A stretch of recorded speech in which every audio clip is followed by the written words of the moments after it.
nous écoutez du côté de Bokeh sur Radio Espace Kakandé. Merci de nous écouter à Kindia, dans la capitale des agrumes, Kania, le Kania, mon Kania natal, je voulais dire. Vous nous écoutez sur Radio Espace Kania, un peu plus loin du côté de Mamou, la ville Carrefour. Vous nous écoutez sur Radio Espace Mamou. Et à Zérékoré, chez Fasseli Konaté, vous nous écoutez sur Radio Espace Forêt. En Haute-Guinée, du côté de Kankan, vous nous écoutez sur la 99, exceptionnellement sur Radio Espace Kankan. À Labé, vous nous écoutez sur Radio Espace Fouta. Merci de votre fidélité. Je le disais tout à l'heure, nous allons dans un instant parler politique. On va parler du dialogue politique, bien évidemment, interguinéen qui se fait toujours désirer. Il n'est pas pour demain, en tout cas selon les conclusions que nous venons de tirer. Le Premier ministre et les facilitatrices nommées par décret présidentiel ont pu rencontrer hier jeudi les 4 coalitions politiques opposées au format actuel du dialogue. Les lignes n'ont pas bougé. Ces politiques ont en effet transmis un mémorandum contenant des préalables à toute rencontre et en gros, ils sont pour des discussions essentiellement autour du processus électoral que la Commission électorale nationale indépendante devra conduire très rapidement. Le Forum des forces sociales demande lui aussi l'abandon des poursuites judiciaires contre tous les acteurs politiques et si tout va bien dans un instant, nous prendrons les réactions de Mamadou Silla, le président de l'UDG, membre de la CORED et certainement M. Paul Moussa Diawara, il est le président du MPD et membre de la CPR. Alors Jacques, on en vient à cette actualité. Le dialogue politique, c'est pas pour demain. C'est pas pour demain, on a pu le comprendre. Tout le monde avait pensé qu'après la rencontre entre le Premier ministre et le Quatuor, que les lignes allaient bouger. Moi, j'ai écouté le Premier ministre qui se réjouissait, qui disait que les lignes bougent. Non, mais après, c'est un langage politique. Mais les lignes bougent quand même parce qu'on ne s'attendait pas à ce qu'il soit reçu par le Quatuor. Mais ce n'est pas ça. Je crois que le Quatuor n'avait même pas refusé de recevoir le Premier ministre. Le Quatuor ne voulait pas recevoir les facilitatrices. Oui. Voilà. Et maintenant, puisque le Premier ministre est venu avec les facilitatrices, il n'y avait pas, il n'y avait peut-être pas de choix. Mais après, c'est pas ce qui était intéressant, c'est pas ce qui était attendu, c'était pas la rencontre simplement. C'est aller, n'est-ce pas, au dialogue. Parce que tout ce qu'on a pu avoir hier, c'est une liste de conditions, donc de préalables. Je crois même on en a ajouté. C'était déjà connu. Non, je crois on en a ajouté. Parce que le préalable que j'ai entendu hier là, j'ai bien envie qu'il nous explique un peu. Il faut les lire, son nombre, il y en a 6. Oui. On va essayer de donner la parole à qui de droit, qui est d'ailleurs en direct, Monsieur Mamadou Silla, président de l'UDG. Il est membre de la CORED, il est en direct sur les grandes gueules. Bonjour doyen. Bonsoir. Bienvenue, allez-y Antoine pour la première question. Vous êtes également le coordinateur du Quatuor. Vous étiez en face hier du PM et on a vu à l'issue de la rencontre ce mémorandum rendu public dans la presse. Dites-nous, c'est quoi véritablement le problème? Parce qu'on voit qu'il y a une pléthore de revendications, de conditions que vous posez pour aller au dialogue. Globalement, dites-nous pourquoi ce mémorandum et c'est quoi l'essentiel du contenu? Oui, bonjour, mais c'est vous là, il y a trop de bruit, hein. Je n'entends pas bien là. Tout est calme ici, ça doit être dans le téléphone ou de votre côté, doyen. Chez nous, tout est tranquille ici, vous nous entendez? Oui, j'entends, mais il y a comme... peut-être une interférence, mais nous vous entendons clairement ici. Voilà, un peu quoi. Nous vous entendons clairement à l'antenne, allez-y. Oui, allez-y, reprendre la question.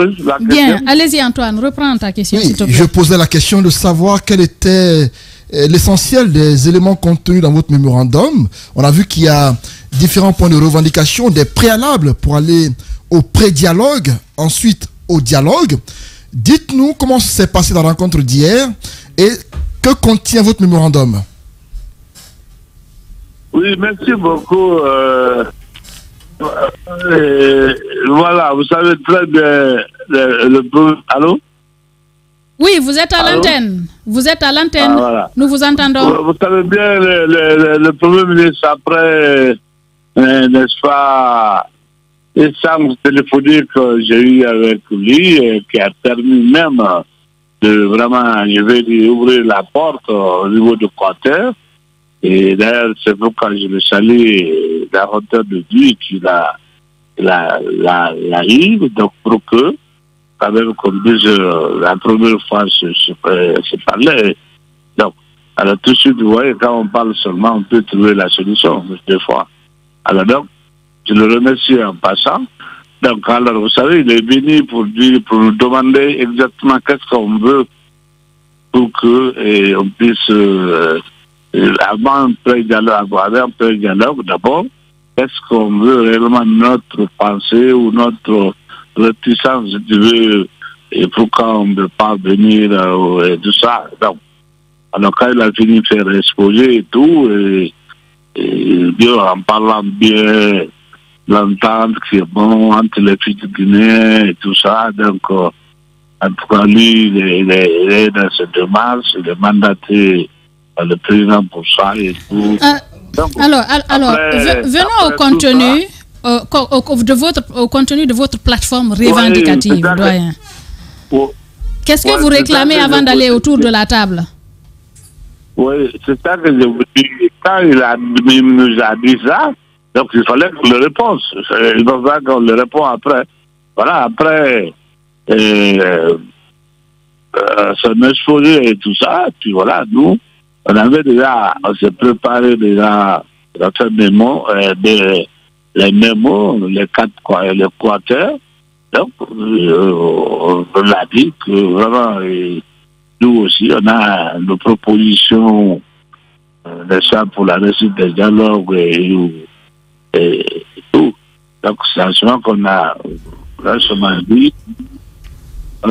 Oui, mais M. Sylla, on va aller droit au but par rapport au contenu du mémorandum. Oui, M. Sylla, par rapport à votre mémorandum et aux différents points que vous demandez, on voit qu'il y a la libération des prisonniers politiques et du FNDC, l'arrêt des harcèlements et des poursuites judiciaires contre les leaders politiques et de la société civile, les restitutions des maisons des citoyens confisquées par la force et en dehors des procédures judiciaires. Alors, rien que ces 3 points déjà. Dites-nous, pour la libération des prisonniers politiques, pour vous, c'est qui les prisonniers politiques? Ensuite, pour la restitution des maisons des citoyens confisqués par la force. Soyez plus précis à ce niveau. Ouais, mais si vous ne laissez pas que quelqu'un commence, n'est-ce pas, vous demandez quelque chose, le temps qu'il n'empêche pas aller au bout de ses idées, et puis vous posez d'autres encore. Bon, vous savez très bien, on a bien sûr déposé, on l'a remis avec les 10 commandements. Comme vous dites, les journalistes emploient comme ça. Donc, vous savez, entre autres, vous savez tout ce qui est là-dedans. Il y a avant, on demandait 8 points, mais c'est arrivé entre-temps 10 points. Parce que vous savez que moi-même, avec beaucoup de acteurs qui sont sous le contrôle judiciaire, c'est tout simplement pour dire qu'on a participé ou je ne sais pas, qu'on a aidé FNDC pour le match passé. Donc, il y a un neuvième et puis du solution. Alors, M. Mamadou Sylla, est-ce que vous pouvez vous déplacer un peu parce que la communication se détériore? On a du mal à vous entendre. Mais moi, c'est bien. Moi, j'ai envie de travailler ici. Est-ce que c'est pas ce bout? Je ne sais pas. Je ne sais pas si c'est pas ce bout. Sinon. Allô? Oui, monsieur Sylla, mes questions étaient... Oui, c'est bon. Mes questions étaient très précises, monsieur Sylla. Qui appelez-vous prisonnier politique? Ensuite, quand vous dites confiscation des maisons des citoyens, soyez plus précis à ce niveau. De quels citoyens parlez-vous? Il y a des problèmes, vraiment. On a des problèmes, hein? D'accord, je pense qu'on va essayer de rappeler M. Sylla le temps pour le technicien. Donc, Antoine, le temps pour le technicien de le rappeler. On va essayer de revenir sur les différentes lignes, les différents points évoqués dans cette plateforme revendicative. Allez-y, Antoine. Rapidement, je disais qu'il y a la libération des prisonniers politiques et du FNDC, l'arrêt des harcèlements et des poursuites judiciaires contre les leaders politiques et de la société civile, les restitutions des maisons des citoyens confisquées par la force et en dehors des procédures judiciaires, l'annulation de la décision portant suspension jusqu'aux élections prochaines des manifestations de rue et sur la place publique, la restructuration du CNT pour faire plus de part aux partis politiques et pour désigner un président moins clivant et plus consensuel, l'annulation de l'arrêt portant dissolution du FNDC. Bien, on a donc écouté ces différents... Lui-même, il parlait de 8 points au départ, mais par la suite, il parle de 10 points, comme pour dire que les différents points de revendication ont évolué, Mafoudia Bangoura. Les différents points de les différents points de revendication ont évolué et ce qu'on lit sont quand même de nature à renforcer le doute qu'on avait quant à la tenue de ce dialogue, parce qu'il y a quand même des choses qui sont demandées. Pas les moindres. Effectivement, parmi les nouveautés, on note, si on veut, le fait de revoir la composition du CNT à ce stade et même revoir le choix du président du CNT en une personnalité de Dansa Kourma jugée par le Quatuor comme clivante. Oui. Ça, c'est quelque chose quand même. On se demande, est-ce que lorsque de telles conditions sont posées, et à quoi est-ce qu'il va falloir s'attendre? Quand on dit restitution des biens des personnes injustement récupérées, on parle de qui exactement? De tous ces Guinéens, parce que quand même il y a beaucoup de Guinéens qui ont été concernés par justement ces opérations de récupération des biens, ou bien on parle de Selou précisément et de Sidia Touré. C'est vrai qu'il est important de le préciser, et quand on parle de libération des acteurs politiques ou de l'abandon des poursuites judiciaires contre les acteurs politiques, est-ce qu'on parle de ces jeunes qui ont été arrêtés lors des manifestations ou de Fonkemenge, ou bien on va au-delà, on parle de ceux-là? Ils ont précisé, ils sont clairs, ils ont précisé ceux qui sont détenus pour des faits de manifestation et ceux qui y sont pour des présumées malversations financières. Donc c'est tout le monde. Vous voyez ça, là où ça nous ramène, on est sous la transition, et il y a une junte qui se donne pour mission justement de nettoyer ou de nous ramener carrément dans la lutte contre la corruption. Maintenant, leur demander d'abandonner ces poursuites pour qu'il y ait dialogue. On n'est pas au mur, mais c'est tout. C'est à se demander comment on va y arriver. La réponse, peut-être qu'on pourrait la trouver dans la troisième partie avec d'autres intervenants dans cette émission. Bienvenue si c'est maintenant que vous nous rejoignez sur les grandes. Ici sur Espace TV, merci de votre fidélité. On reparle politique. Alors tout à l'heure, on va essayer peut-être de repartir sur le terrain pour essayer de joindre Mamadou Sylla qu'on ne comprenait pas tout à l'heure. Il y avait des interférences au niveau du téléphone. Mohamed Camara, si tu le permets. On va y aller. On a écouté pour un bout en tout cas Mamadou Sylla, président de l'UDG, Daouda Mohamed. Même s'il faut dire qu'il n'a pas encore dit grand-chose. Il n'a pas dit grand-chose. Sur la question, mais déjà on a parcouru depuis hier soir le contenu de Est-ce qu'un mémo ou des exigences du Quatuor. Il y a des éléments... Des préalables. Oui. Il y a des éléments qui ne sont pas nouveaux. Et il y en a qui ne sont certes pas nouveaux, mais qui ont été limés davantage afin de toucher... Qui ont été bien expliqué, bien explicité. Voilà, bien expliqué, bien explicité. Et pour qu'on comprenne, si on ne comprenait pas les cris, ou en tout cas les appels. Et il y a aujourd'hui un pan, par exemple, de ces exigences ou de ces demandes qui dit de circonscrire la transition en 15 ou 16 mois. Et c'est là à compter, entre 15 et 16 mois, et c'est là à compter du 5 septembre 2021. Je me demande bien, est-ce qu'il y a eu un temps d'actualisation? Parce que si aujourd'hui, nous sommes en novembre 2022, on demande de circonscrire la transition entre 15 et 16 mois. 15 et 16 mois, et c'est là à compter du 5 septembre. Je me demande bien comment on veut que cela soit aujourd'hui possible. En tout cas, on est à plus de 12, on est à 14 mois. 14 mois. Peut-être dans 2 mois. Est-ce qu'il y a vraiment réalisme dans cette question? On va essayer de savoir s'il y a vraiment du réalisme en repartant sur le terrain, joindre Monsieur Mamadou Sylla. Bonjour, bienvenue. Bonjour. Bonjour. Bien, allez-y Antoine. Oui, cette fois-ci, j'espère que la liaison est bonne. Monsieur Sylla, vous nous entendez?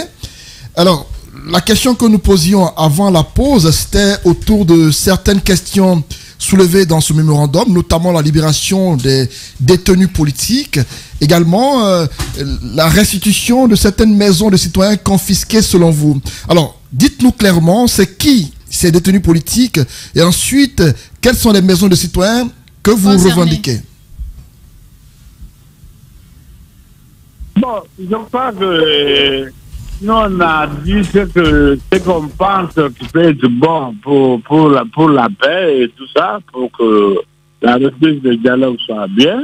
Donc maintenant, comme il nous a dit qu'il va nous revenir ça fait venu, on attend que vraiment tu nous fais signe exactement de peut-être, en tout cas ce que moi je recommande qu'ils puissent vraiment rapidement nous répondre. Bon, c'est une proposition, maintenant on va négocier ensemble. Monsieur Silla. Qui va prendre quoi? Monsieur Silla?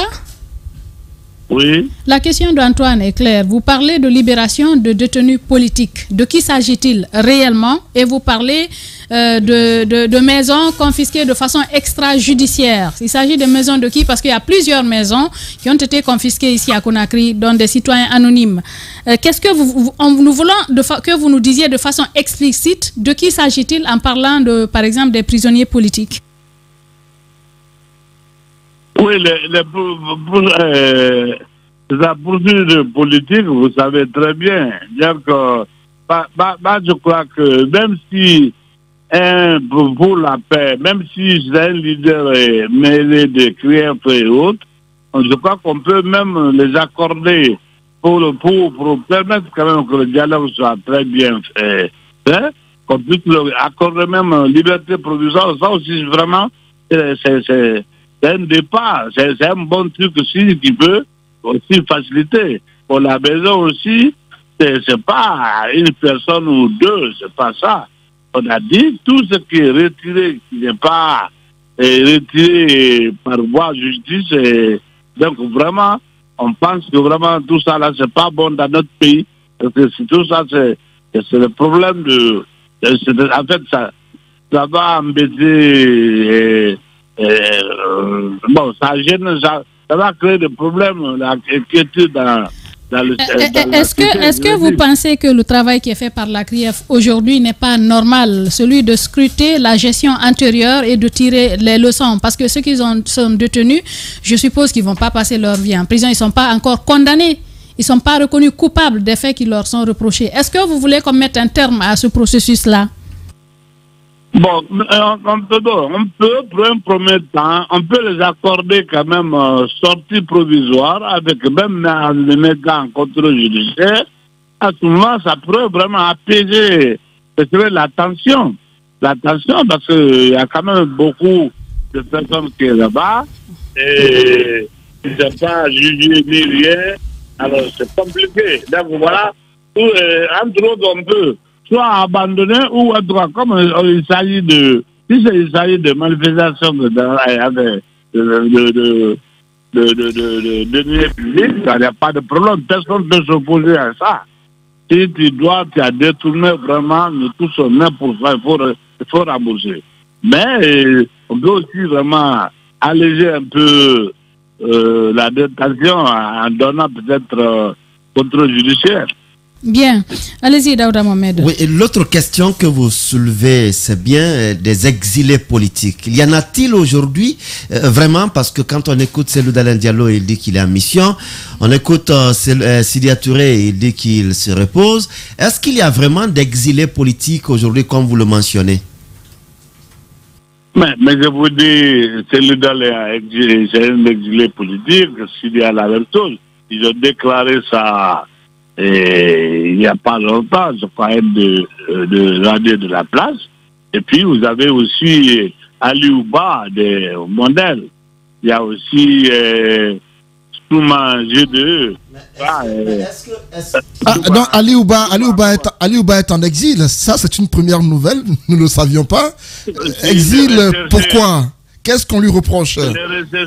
Il est recherché à bon? Je vous dis. Pourquoi? Il est recherché. Non, oui, je vous dis, les recherchés, je vais, regarde, tel que c'est le balde a été dénoncé, on le suivait depuis 4 mois avant qu'on l'arrête. Donc, vous voyez, donc, j'ai dit, il y a des gens, il y a des listes avec eux, on sait. Soit ce niveau de l'aéroport, ou on sait la liste qu'ils ont. Tout le monde est à son nom là-dedans, tout ce qui est visé, et puis voilà. Ali Ouba est sorti dans ce genre, et puis voilà, et il faut rassurer tous ces gens-là, et puis laisser le mouvement, peut-être les classes politiques sociales, pour que les gens puissent aller et puissent faire le mois et partir, revenir, n'est-ce pas? Mais si on dit qu'ils sont bloqués à l'aéroport, qu'ils ne peuvent pas sortir, ouais, on est vraiment comme en prison. Bon, tout le monde est en Guinée, tu ne peux pas sortir. Bon, il y en a qui ne peuvent pas vivre sans aller chercher le moyen ailleurs. Voilà.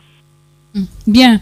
Allez-y, Mamadou Sylla, président de l'UDG, membre de la Corée. Allez-y, Daouda Mohamed. Oui, c'est vrai, vous soutenez aujourd'hui que Sidya Touré, Mamadou, je vais dire, Cellou Dalein Diallo et Ali Oba, que vous ajoutez, sont en exil, même s'il n'y a pas encore d'actes qui disent que les trois sont interdits de rentrer au pays. Mais de l'autre côté, il y a des... C'est pas possible. On ne peut pas leur interdire de rentrer chez eux. Chez eux, non, mais quand on parle déjà d'exil, il y a cela qui peut être noté. Maintenant, l'autre question, c'est les 15 ou 16 mois que vous demandez comme délai de la transition. Et cela a commencé du 5 septembre 2021. Quel réalisme vous trouvez dans cette demande dès lors que nous sommes déjà au 13e ou 14e mois, 14e mois depuis le 5 septembre. Donc, vous voulez dire qu'en octobre, il faut organiser les élections? Vous savez très bien qu'au départ, CEDEAO a donné 6 mois, n'est-ce pas, aux jeunes au pouvoir. Donc, au départ, c'est ça qu'ils ont donné, 6 mois. Donc, voilà, normalement, si on compte sur tout ça, voilà, c'est ça qui nous a dit que... bon, vous savez qu'on est tous vaccinés de l'histoire de préparatifs des élections, de vraiment de voir comment à chaque fois, parce qu'on a participé plusieurs fois des élections, on sait à quelle date, dans combien de mois on peut traiter un sujet fini. Donc, selon nous, notre calcul, voilà, et c'est possible. Pour nous, c'est possible. S'il y a vraiment volonté. Vous pensez qu'en octobre, on peut organiser les élections? En décembre. En décembre, peut-être. Parce que... oui, bon. Quel décembre? Décembre, là. Après-demain, là. Hein. Monsieur Sylla. Non. Bon, je dis par rapport, comme rien ne fait jusqu'à maintenant, toi, ce qui va pour le retour de l'ordre constitutionnel. Donc, je crois que tout ça, c'est dialogue. Il faut qu'on en discute. Il faut qu'on discute pour dire maintenant. Allez-y, Mafoudia. Mais, oui, les 2 ans. Tu veux, madame, les 2 ans. Les 2 ans qu'on a dit, CEDEAO a dit 2 ans. Et nous, je crois que la date l'a posée à nous tous. C'est ça la réalité. Parce que si CEDEAO a dit ça 2 ans, mais quand est-ce que ça démarre? Vous savez, tout ça, il faut discuter, savoir de quoi. Bon, de toute façon, le 15 ou 17, CEDEAO va se réunir. Je crois que la date qu'ils vont prendre, quand est-ce que ça doit être démarré, je crois que nous tous, on est obligés de se soumettre dans ça, je pense. Bien. Mais pour aller à négociation, il ne faut pas, comme on dit, d'aller à même livre. Vous allez avec quelque chose, peut-être avec 10, tu peux avoir 5 ou, je ne sais pas, 6 ou quoi. Donc, pour ça, il faut qu'on discute entre nous qui doit augmenter, qui doit laisser quoi. Bien. Voilà. Allez-y, Mafoudia, peut-être pour la dernière question. Mais ceci là, à vous écouter, ce serait d'aller autour de la table et de voir qu'est-ce que vous allez laisser, qu'est-ce que les autres vont laisser. Mais le temps presse. Vous-même, vous dites qu'il faut aller à ce dialogue. Il y a plusieurs documents qui ont circulé et dans l'un de ces documents, il est fait cas de la recomposition du CNT ou même du choix du président du CNT. Rassurez-nous, qu'est-ce qui a été dit concernant cette question exactement? On nous a demandé qu'est-ce qu'on veut pour la réussite des dialogues, pour aller au dialogue. J'ai dit, c'est qu'on pense ça qu'on a proposé. C'est à eux maintenant de nous répondre. Ma question, M. Sylla, c'est de confirmer si vous avez aussi, parmi vos recommandations, demandé à ce qu'on revoie la composition du CNT et le choix du président du CNT. Oui, mais c'est écrit sur notre rapport. Hein. C'est notre. Je parlais de... C'est justement ce qu'on a lu. Est-ce que vous ne savez, vous ne pensez pas que tout ceci est de nature à retarder le dialogue dont vous-même vous parlez? À l'allure actuelle des choses, est-ce que maintenant, là, à l'instant T, c'est possible de parler de revoir le CNT, la composition du CNT ou de son président? Surtout que les élections doivent avoir lieu en décembre. J'ai dit que si, comme on dit qu'on va s'asseoir, on va discuter, on peut proposer quelque chose et aussi peut proposer. J'ai dit, vous savez, le dialogue, c'est quoi? Laisser, je prends. Je prends, tu laisses. C'est comme ça. Donc on peut demander plus. Voilà. Je suis là. Laissez, je prends. Demande, c'est comme ça. Je prends, tu laisses. Et là, on est dans le bien. sens, le pays En tout cas, merci d'avoir répondu à nos questions sur les grandes gueules ce matin, monsieur Mamadou Sylla. Merci beaucoup, c'est à moi. Bien, très bonne. Ouais. Je salue mon ami Antoine. Bien, Antoine, le message est passé. Il vous a entendu. Allez-y, Caps. Oui, il est activé. Voilà, donc moi, franchement, la question que j'ai envie de me poser ce matin, c'est de savoir qu'est-ce qu'on veut à la fin. Ça, c'est vraiment une question assez importante parce que quand on regarde la plateforme revendicative du Quator, l'annulation de l'arrêté pour portant dissolution du FNDC, la restitution de ces biens qui ont été récupérés injustement selon le Quator, dire par exemple qu'il faut libérer ou même mettre sous liberté conditionnelle des personnes qui se retrouvent aujourd'hui en détention ou qui sont potentiellement poursuivies par rapport à la CRIEF, dire justement qu'on puisse arrêter ça, comme cela puisse être un préalable pour aller au dialogue. Je me dis aujourd'hui, on n'est pas prêt à aller au dialogue. Quand moi je vois ce préalable-là, c'est une façon de dire à l'opinion, au moins vous ne direz pas qu'on n'a pas accepté de rencontrer le Premier ministre. C'est-à-dire que vous venez à un dialogue. Ils ont posé leurs conditions. Oui, vous venez au justement. CNRD de voir. Oui, mais attention, les conditions. Aujourd'hui, il y a une question qui est là. C'est justement ce qui est difficile. Tout le monde crie à la justice. Vous n'êtes pas du CNRD? Non, tout le monde. Non. Mon propos n'est pas aujourd'hui de m'identifier au CNRD. Je fais des analyses. Oui. Si aujourd'hui, tout le monde veut justice, tout le monde pleure pour qu'il y ait justice, et quand cette justice-là fait face à nous, on dit que c'est pas normal. Ouais. Et aujourd'hui, c'est pourquoi on doit se réveiller par rapport à ça, qu'on sache ce qu'on veut véritablement. Aujourd'hui, voici pour moi, ce qui doit être la revendication, qu'on donne le respect des procédures, le respect des formes. Pour moi, voici ce qu'aujourd'hui le Quator doit pouvoir mettre en avant. Que les droits soient respectés. Que les droits soient respectés, au lieu de dire d'arrêter toutes les poursuites qui sont là par rapport à cette CRIEF qui est là, ou par rapport au fait de dire qu'on veut annuler l'arrêté portant la dissolution du FNDC. C'est des choses qui savent pertinemment qui ne peuvent pas marcher. Et quand on parle de dialogue, quand on parle de dialogue, on parle de compromis, on parle d'un côté que le CNRD laisse et qu'aussi le Quator à leur tour également puisse bouger sur certains points afin qu'on puisse s'entendre pour pouvoir aller devant. Sinon, en fin de compte, on se retrouve dans une situation compliquée. On va essayer de repartir sur le terrain peut-être pour écouter un autre son de cloche. Monsieur Paul Moussa Diawara, président du MPD, il est en direct sur les grandes gueules. Bonjour Monsieur Paul Moussa. Bonjour Madame Véro, bonjour à tous vos dynamiques animateurs, bonjour à vos millions d'auditeurs. Bien, allez-y Jacques pour la première question. Alors, Monsieur Diawara, vous avez vous aussi vu cette rencontre hier. On sait déjà que vous avez rencontré le Premier ministre avant. Mais lorsque vous entendez ces préalables de la part de vos amis du Quator, qu'est-ce que ça vous dit finalement? Ouais, écoutez, c'est clair, c'est évident. Il n'y a pas l'ombre d'un seul doute. Le Quator ne s'inscrit pas dans la dynamique, dans la logique du dialogue. C'est un secret de polichinelle. La rencontre d'hier n'est ni plus ni moins qu'une démarche stratégique destinée à la consommation de l'opinion publique guinéenne, de la CEDEAO et de la communauté internationale, montrant patte blanche, la disponibilité, la volonté, la bonne foi du Quator, présentant le CNRD comme le diable, le monstre, qui refuse le dialogue parce qu'il n'accepte pas les revendications dont certains éléments sont incompatibles. Il faut le dire avec force, avec la morale, la conscience patriotique et l'intérêt général. Bien. Paul Moussa Diawara, allez-y. Vous pouvez avoir beaucoup de qualificatifs à tout cela, mais comment aussi comprendre que un Kassori soit en prison, Amadou Damaro Kamara en prison, Mohamed Diané en prison, et qu'on retrouve Saloum Cissé autour de la table d'un dialogue?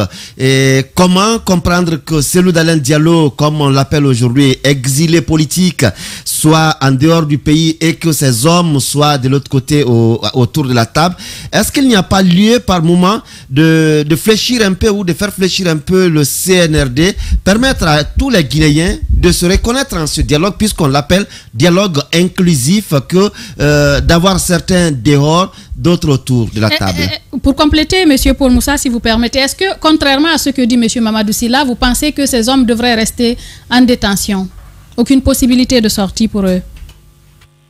Vous savez, il faut le dire et le redire, parce qu'il faut qu'on se dise la vérité et qu'on ne contourne pas, surtout parce qu'il s'agit de notre pays, et il faut le placer en haut. Pour moi, pour ce qui compte, il faut séparer clairement les questions judiciaires des questions politiques, parce que la reddition des comptes de ceux qui sont aujourd'hui présumés retenus dans le cadre du présumé détournement, comment dirais-je, ils ont été aux affaires en Guinée. Donc, la reddition des comptes est un principe sacré de l'administration publique. Demander le compte à un administrateur, je pense que ce n'est pas quand même incompatible avec la lutte contre la corruption, l'intérêt général. Eh bien, je crois qu'aujourd'hui, il faut séparer la question judiciaire des questions politiques, puisque, pour moi, pour que le Ghana soit un exemple cité aujourd'hui en Afrique de l'Est, en Afrique et dans le monde, c'est parce que un certain Johnny John Ravlins, capitaine de son État, a pris à nettoyer les écuries d'Ozias. C'est pourquoi le Ghana est aujourd'hui ce qu'il est en termes de défense des libertés, en termes de bonne gouvernance et en termes, bien entendu, du respect des droits fondamentaux. C'est pourquoi je pense qu'il faut passer par là. La nuit précède la nuit précède le jour. Ceci dit, il faut bien entendu qu'il y ait ce travail-là en amont pour que nous ne revenions, pour que quand même, dans le cas de la moralisation, qu'on ait le CNRD, et je pense que c'est l'esprit général des Guinéens, ne soit pas en porte-à-faux avec ses idéaux, avec l'esprit patriotique de remettre les choses à l'État pour que la Guinée aussi devienne finalement un bon exemple à citer dans la gestion publique, politique, publique, économique, sociale et culturelle. Bien. Monsieur Paul Moussa Diawara, président du MPD, allez-y, Kapsa, pour votre question. Voilà, alors monsieur Diawara, moi, ma question, est-ce que vous ne comprenez pas aussi un certain nombre de revendications que porte le Quator, notamment l'annulation la levée de l'interdiction des manifestations, par exemple le fait de dire qu'il faut rendre public le rapport d'autopsie. Est-ce que vous ne trouvez pas qu'il y a un certain nombre de revendications quand même dans la liste que fournit le Quator qui doit être vraiment prise en compte par le CNRD pour approcher les positions afin que finalement on puisse aller vers ce dialogue-là? Vous avez raison. Eh bien, vous savez, on ne gouverne pas avec les humeurs. Non plus, l'intérêt de la Guinée doit être au-dessus des intérêts partisans. Pour moi, il faut être ferme sur certaines valeurs. Pour moi, ce sont des anti-valeurs. Les éléments qui sont mis en avant. Parce que parlant de la levée de l'interdiction de manifestation, c'est le lieu de rappeler que depuis le 20 juillet 2011, sous le mandat du président Abdoulaye Wade, une loi portant le nom du célèbre ministre de l'Intérieur, Ousmane Ngom, n'est-ce pas, pour des raisons de la sûreté d'État, de l'équilibre et de la stabilité du pays, les manifestations à caractère politique sont formellement interdites. Et jusqu'à aujourd'hui, c'est valable dans le centre de Dakar, capitale sénégalaise. En France, l'interdiction faite par le gouvernement d'Emmanuel Macron des manifestations concernant les gilets jaunes mais aussi la dislocation, la dissolution. Cela n'a pas empêché les gilets jaunes de manifester, M. Paul Moussa. Hein? Cela n'a pas empêché à l'époque les gilets jaunes de manifester à Paris. Je suis d'accord, ils ont manifesté. Ici, les gens ont manifesté aussi. Mais en France, ça a été à un moment donné, l'ordre a été donné par le ministre Darmanin, par le gouvernement Emmanuel Macron, d'interdire toutes les manifestations à Bordeaux, à Lyon, dans toutes les grandes villes de Paris, parce que ça devenait violent, ça devenait sanglant, ça devenait destructeur, ravageur, ça cassait les biens publics, les biens privés, les personnes physiques, etc. Et c'est pour ces raisons, c'est pour les mêmes raisons que l'interdiction a été faite par le gouvernement Macron de cesser des manifestations, quoique au nom de la liberté d'expression, au nom des libertés fondamentales, des libertés citoyennes, n'est-ce pas, le pays des droits de l'homme comme la France, n'est-ce pas, ça a été interdit. Pour moi, ce n'est pas une comparaison que je fais, mais lorsque l'intérêt supérieur de la nation est mis en avant, est engagé, je crois qu'il faut savoir raison garder et accepter cela. Ce n'est pas pour une éternité, c'est pour un temps. C'est pour le bien des Guinéens, c'est pour le bien du pays, c'est pour le bien de notre communauté nationale. Alors, Monsieur Paul, cette question qui se dit, qui se susurre un peu partout par rapport à votre façon d'intervenir aujourd'hui, beaucoup disent que vous êtes pratiquement dans les grâces du CNRD pour essayer un peu, parce que qu'on le reconnaisse, ce sont vos collègues d'hier du RPG Arc-en-Ciel pratiquement qui sont détenus, entre autres, avec les acteurs certains acteurs de la société civile. Beaucoup pensent que vous parlez ainsi pour vous protéger de poursuites judiciaires. On le sait que personne ne peut peut-être l'échapper. Qu'en est-il de votre dossier au niveau de l'OGP? Est-ce qu'il est clos aujourd'hui? Il n'y a aucun doute qui plane sur votre tête? Non, écoutez, Madame Yoro, mettez-vous à l'aise pour ce qui me concerne. Je suis un citoyen comme tout le monde. Je le dis parce que je suis guidé par l'esprit patriotique. Je suis présumé innocent. Je dis de mes droits civiques et politiques. C'est pourquoi d'ailleurs je fais de la politique. Et mieux, je ne suis pas sous contrôle judiciaire. Mieux, je suis à la disposition de la justice guinéenne. Je fais confiance à la justice de ce pays qui a libéré, notamment à travers la CRIEF, certains hauts cadres commis et autres commis de l'État.